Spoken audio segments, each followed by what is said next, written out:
વિદ્યાર્થી મિત્રો, આ વિડીયોની અંદર આપણે સૌથી સરળ ટોપિક બહુલકની વાત કરીએ. હવે બહુલકના દાખલાઓ વિદ્યાર્થી મિત્રો ખૂબ જ સરળ છે અને પરીક્ષામાં પૂછાય તો પૂરા માર્ક જ આવવા જોઈએ. હવે સૌથી પહેલાં બહુલક શોધીશું ને પછી બહુલકમાં બે ખૂટતી આવૃત્તિ કેવી રીતે શોધી શકાય તે સમજીશું. વિદ્યાર્થી મિત્રો, વ્યવસ્થિત રીતે સમજવા માટે આખો video from first two last જોવો જરૂરી છે. જો તમે પ્રીવિયસ વિડીયોઝ નથી જોયા આંકડાશાસ્ત્રના તો એ પણ જોઈ લો. હવે બહુલકમાં વિદ્યાર્થી મિત્રો તમારે આ જે આવૃત્તિ છે 9, 6, 12 એમાં સૌથી વધારે આવૃત્તિ કઈ છે એ જોઈ લેવાનું. તો મને દેખાય છે કે યસ 20 થી 24 વાળી સૌથી વધારે આવૃત્તિ ધરાવે છે 15. તો આની ઉપર વિદ્યાર્થી મિત્રો આપણે લખી દેવાનું F1, એની પહેલાં F0, એના પછી F2. સિમ્પલ. જ્યાં સૌથી વધારે આવૃત્તિ હોય ત્યાં લખી દેવાનું F1, એની પહેલાં F0, એના પછી F2. હવે વિદ્યાર્થી મિત્રો આપણે સૌથી વધુ આવૃત્તિના આધારે બહુલકીય વર્ગ નક્કી કરી લીધો, બરાબર છે, જે 20 થી 24 છે. હવે બહુલકીય વર્ગની અધસીમા, આને અધસીમા કહેવાય. તો અધસીમા થઈ જશે Lની કિંમત 20. પછી વિદ્યાર્થી મિત્રો C, તો 8માંથી 4 જાય તો 4. અને અહીંયા તો જો 8 રિપીટ છે એટલે એક એડ નથી કરવાનો. અસતત આવૃત્તિ વિતરણ હોય 4 થી 8, પછી 9 થી એ રીતે હોય તો તમારે કરવું પડે. ઓકે, C બરાબર 4. હવે F1, F0 અને F2 એ ત્રણ વેલ્યુ તમને ખબર છે. F1માં આવૃત્તિ છે 15, F0માં 7 અને F2માં 1. હવે આ જે સૂત્ર છે તે બહુલકનું સૂત્ર છે અને તમારે યાદ રાખવાનું છે. હવે વિદ્યાર્થી મિત્રો આમાં કિંમત મૂકીએ. Lની કિંમત છે 20, F1ની કિંમત છે 15, F0ની કિંમત છે 7, 2, F1ની કિંમત છે 15, F0ની કિંમત છે 7, F2ની કિંમત છે 1 ગુણ્યા વર્ગ લંબાઈ C 4.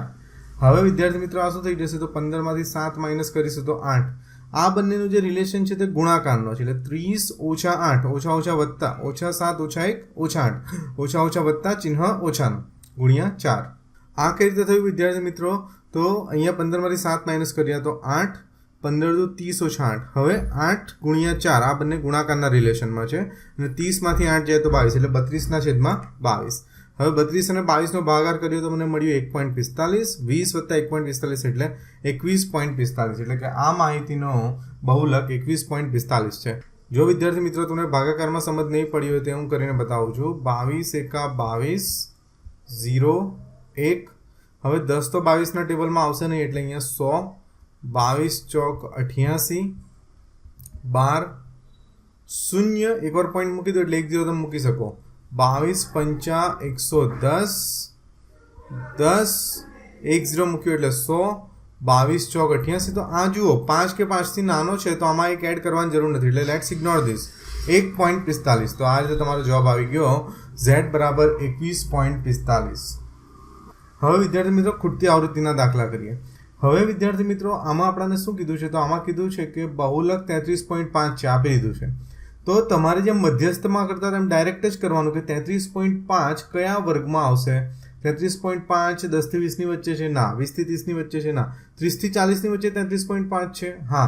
એટલે મને મારો બહુલકીય વર્ગ મળી ગયો 30 થી 40 અને જેમાં ફ્રીક્વન્સી છે 18. હવે આ બહુલકીય વર્ગ છે એટલે જેમ આગળ કર્યું તેમ આની ઉપર લખાશે F1, આની પહેલા F0, આના પછી F2.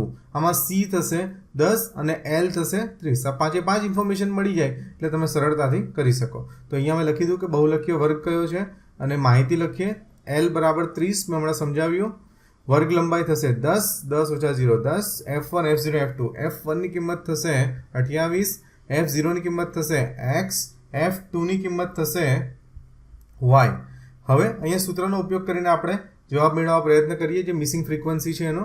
તો અહીંયા વિદ્યાર્થી મિત્રો મારું સૂત્ર મેં લખી દીધું. હવે ઝેડની કિંમત મારી પાસે છે જ 33.5.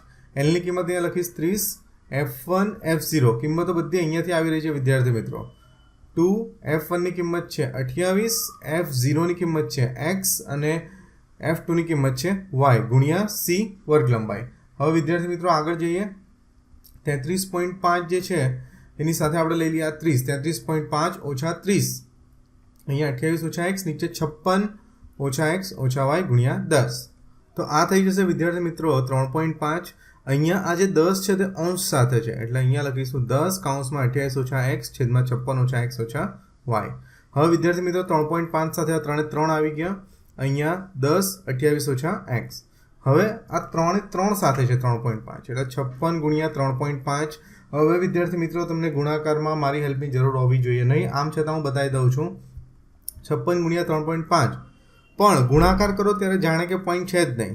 એકમનું 0, 3 છંગ 18, 1 3 5 15 ને 16, 5 છંગ 30, 3 5 5 25 ને 3 28, 0 8 ને 8 16, 1 6 ને 2 8 ને 1 9 1. હવે એક પોઈન્ટ કાપી નાખ્યો કારણ કે એક પોઈન્ટ અમે ઇગ્નોર કર્યો હતો. 196 3.5x 3.5y 280 ઓછા 10x. હવે વિદ્યાર્થી મિત્રો સજાતીય પદો ભેગા કરવાના. ઓછા 3.5x અને એની સાથે પેલી બાજુ x વાળું છે -10x આ બાજુ આવે તો +10x. ઓછા 3.5y એમનું એમ 280 196 ને આ બાજુ લીધો ઓછા 196. અહીંયા કઈ જ ચિહ્ન નથી તો એઝ્યુમ પ્લસ પેલી બાજુ જાય તો માઇનસ. હવે આ કઈ રીતે થયું વિદ્યાર્થી મિત્રો? તો 10 માંથી 3.5 જાય તો 6.5. મોટી સંખ્યાનું ચિહ્ન વત્તા પણ વત્તા લખવા જરૂરી નથી. ઓછા 3.5y બરાબર 84.